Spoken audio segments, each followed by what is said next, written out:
Exhibition workers യൂണിയന്റെ ആഭിമുഖ്യത്തിൽ തിരൂരിൽ ആരംഭിച്ച വ്യാപാരമേളയ്ക്ക് ഗംഭീര തുടക്കം. ഉദ്ഘാടനത്തോടനുബന്ധിച്ച് തന്നെ വൻ ജനത്തിരക്ക്. തിരൂരിൽ ₹1 ബെഡ്ഷീറ്റ് 500 പേർക്ക്.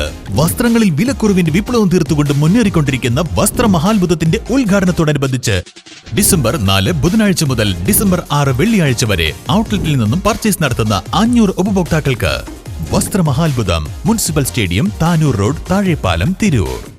തിരൂർ സ്റ്റേഡിയത്തിൽ ആരംഭിച്ച വ്യാപാരമേള ഇന്ന് രാവിലെ 10:30 യൂണിയൻ സംസ്ഥാന വൈസ് പ്രസിഡന്റ് എബി ഫ്രാൻസിസ് ഉദ്ഘാടനം ചെയ്തു.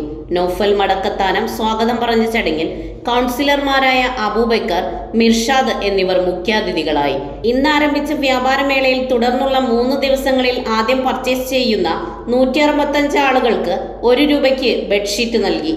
ഉദ്ഘാടന ഓഫറുകളാണ് ഏറെ ജനശ്രദ്ധ പിടിച്ചുപറ്റുന്നത്. തിരൂർ താഴെപ്പാലം സ്റ്റേഡിയം ഗ്രൗണ്ടിനോട് ചേർന്നുള്ള സ്ഥലത്താണ് വമ്പിച്ച വ്യാപാരമേള സംഘടിപ്പിച്ചിട്ടുള്ളത്. സനേഷ്, ശരത് എന്നിവർ ആശംസകൾ അറിയിച്ചു. ഉദ്ഘാടന ചടങ്ങിന് വിപിൻ നന്ദി പറഞ്ഞു. ന്യൂസ് 99 തിരൂർ.